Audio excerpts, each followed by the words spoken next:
Hey, what's going on, guys? So today we're talking about a new knife. This is the REVO RJ1, known as the Journey. Now, the first thing you're gonna notice is that I have a neck lanyard on here because I carry this as a neck knife, and it was definitely not designed to be carried as a neck knife. It's quite large sheath. You know, it's a bigger knife. But for some reason, when I got this and I started using it, I just decided to throw it on the neck so I can actually carry it around and use it more. Because I've carried a gun for so many years now, I just tend to not carry fixed blades on the hip, you know, and when I really want to go out of my way and test things and you know, EDC them and carry them and stuff, having a fixed blade on the hip, on the belt, it just becomes kind of an inconvenience for me. So more times than not, I do like, you know, trying things as a neck knife. Now this is really just pushing the limits, and I would say 99 out of 100 people watching, you're not going to throw this around your neck, okay? So just keep that in mind. It's not sold as a neck knife, just, you know, something weird that I did. But honestly, it wasn't all that bad. I've carried quite a few large neck knives. So anyway, right off the bat, I saved the paperwork in the box here to show you how this comes, because there's a large presentation here.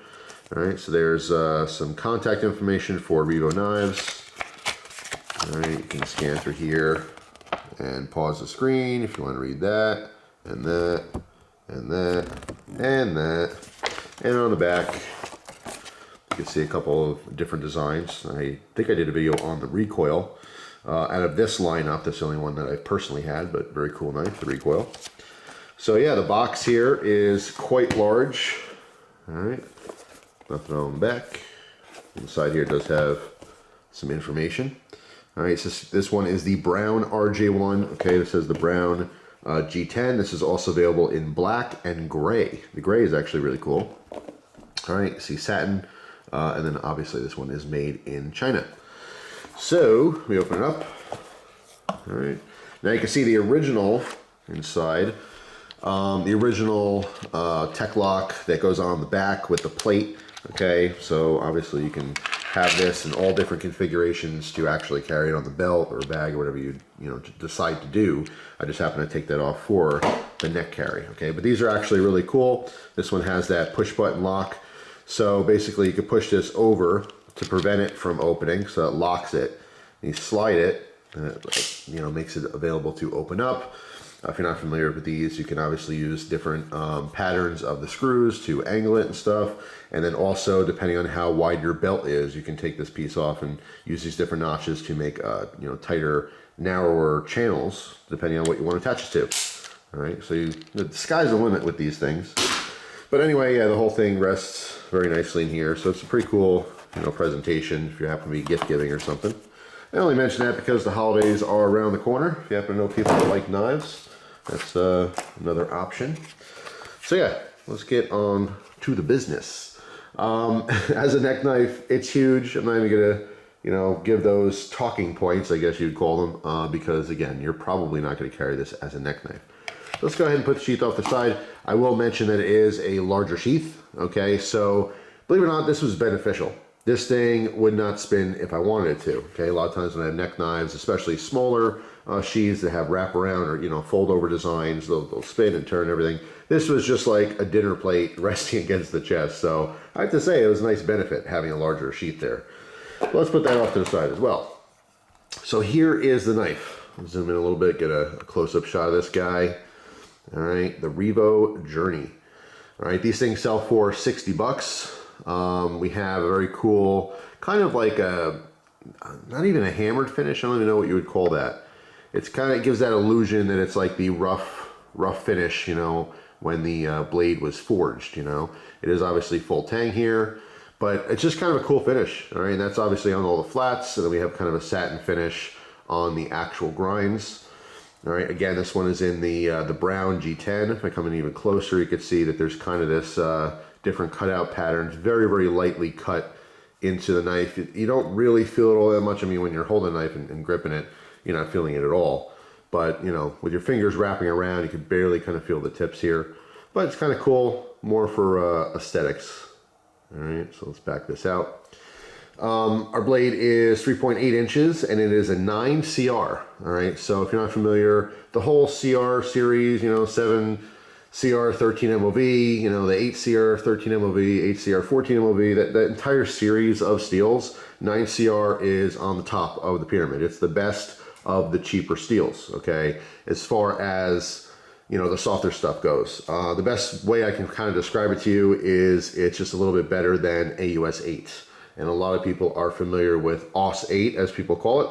I've always said AUS 8, but AUS 8 is popular to say. So there you go.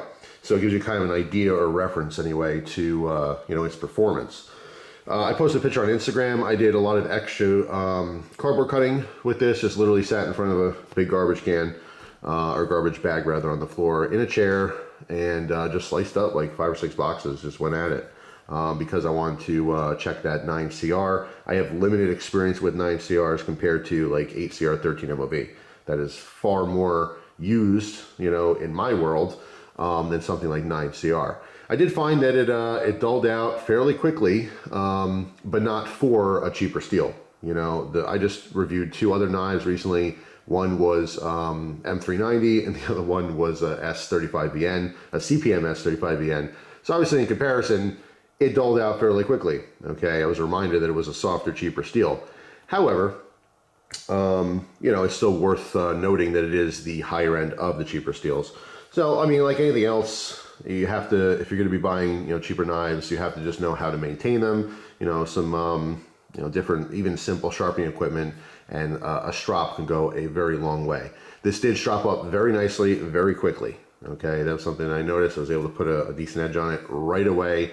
As I'm cutting cardboard, I mean, you could feel, you know, it slices great. And this is has a very, very thin, lean blade, and it's a wider blade too. So you have a very narrow edge. So when you're slicing at first, when it's sharp, I mean, it slices like a laser. It zips through things, you know.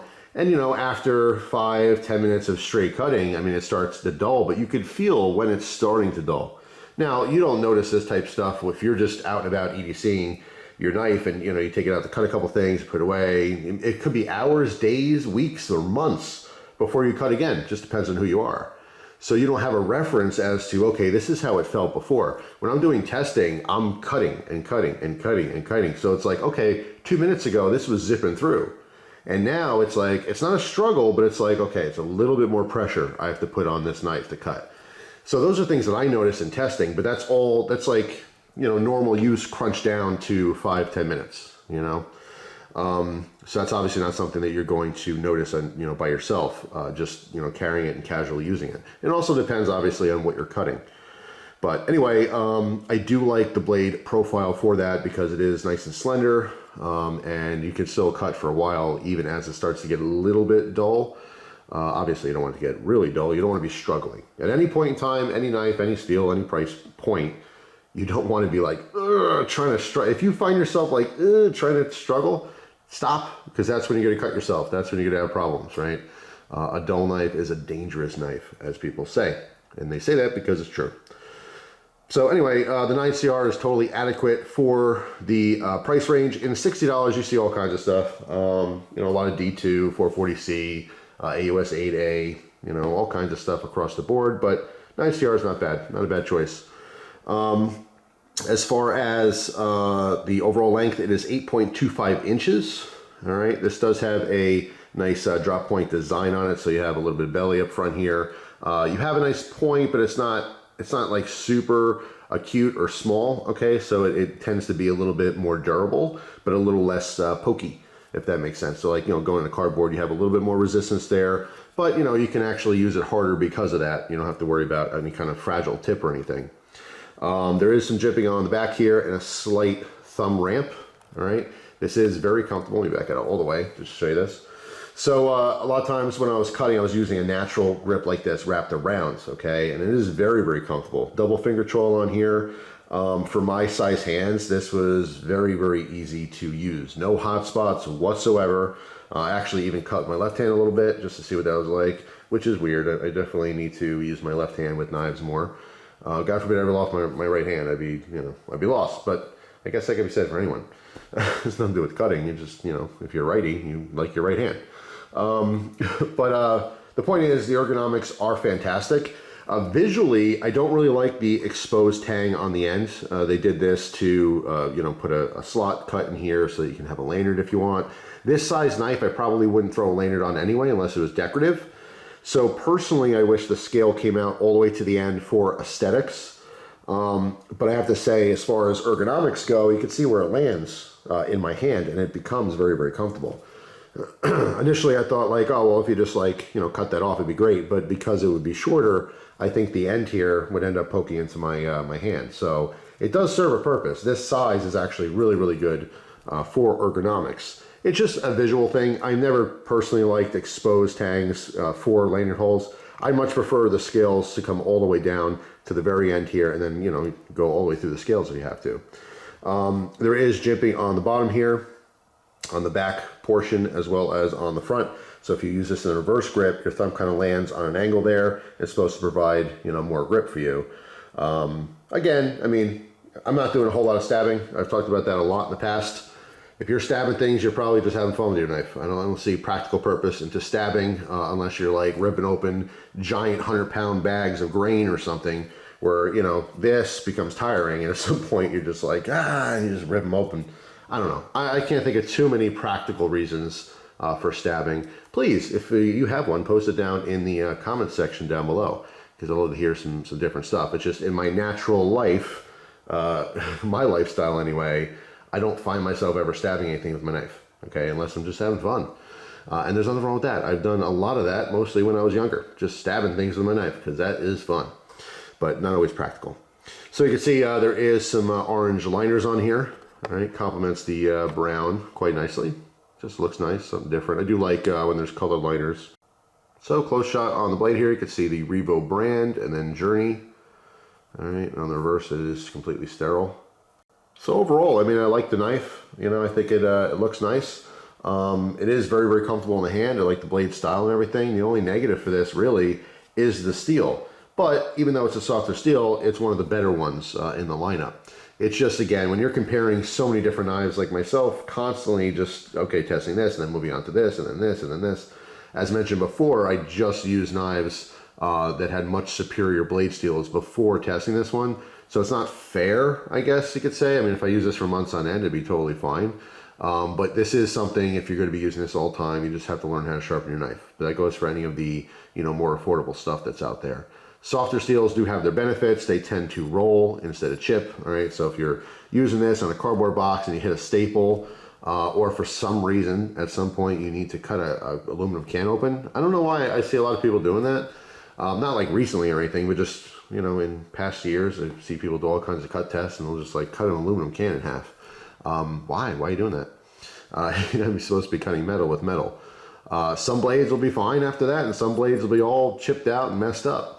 But anyway, if you hit something that's harder than the blade itself, okay, it does tend to roll over, which is easier to fix than chipping out. If you chip out and it's a large chip, you have to pretty much like get rid of all the metal on your edge to be even with that and then resharpen it completely.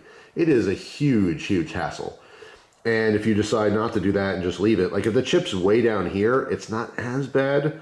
But when it's like in the middle or up towards the front, it's one of those things that's annoying, and you like, for me anyway, I have to fix that. I can't just leave it a chip like that. But anyway, that is one of the benefits, as well as ease of sharpening. All right, people talk about those super steels, and they're really cool, and they stay sharp long, a really, really long time. Sometimes it's amazing. They feel like they never get dull. But you know what? When they do, it's a massive headache to sharpen them again. All right, so having the cheaper, softer steels, it is a huge benefit, especially if you're new to sharpening and stuff. It's just a lot easier to get a good workable edge on it again. So yeah, just another option out there in the sea of options. There are millions of knives, like literally millions to choose from. But this is just another one if you're in the market for a small to medium-sized fixed blade. Again, I don't expect you guys to carry around your neck like me, kind of a freak when it comes to that. I don't know anyone out there that carries neck knives as big as this. But I went for it and it worked out totally fine. It really did. It wasn't all that heavy and anything. It's just, and like I said, that extra width on that sheath, it really stabilized itself nicely. And obviously when you have something like this, you get extra looks and stuff. You know, if you go back to like a CRKT minimalist or something, some people notice it, some people don't or whatever. This is clearly a large knife on your chest. So people, I get the like double take, or some people will literally just stare right at the knife the whole time they're talking to me. So this gives me an idea of what it's like to have very large breasts with a low cut shirt. Because it's like, hello, my eyes are up here. All right, I had to pause the video there because I was laughing to myself. Sometimes the things that come out of my mouth, I mean, none of this is scripted, none of it's planned. I just start talking, you know, and occasionally I'll tell a joke or something that I think is funny, and I laugh at my own joke here, staring, you know, at a table, at a knife, with no one else in the room, and I have to question my own sanity. But anyway, that is it for now. That is the REVO Journey, the REVO RJ1, I should say. Cool option in the $60 price range. If you happen to have this knife, of course, post your comments down below. I'd love people to get as much information as possible. Don't just take my word for things. If I like a knife in a video or something, don't just go out and buy it right away. You know, get some more information. Listen to other people's videos about it. Read on the forums about it. You know, do as much research as you possibly can, because your hard-earned money, it matters. It really does, and you don't want to waste it, you know? So, I mean, my experience is I could love something and you absolutely hate it, and vice versa. And I've gotten that feedback over the years. I've done videos on knives where I'm like, I don't like this at all. And someone's like, what are you talking about? This is great. And then even more so is like, yeah, I really like this. And people are like, I don't know, it's not for me. You know, everyone has different opinions. Everyone has, especially like aesthetics. You know, when you talk about a knife, oh, this knife looks good. Some people will agree, some people will not agree. And it goes both ways. But anyway, that's all. Hopefully you guys have a wonderful day, and I'll see you tomorrow with a brand new video. Take care.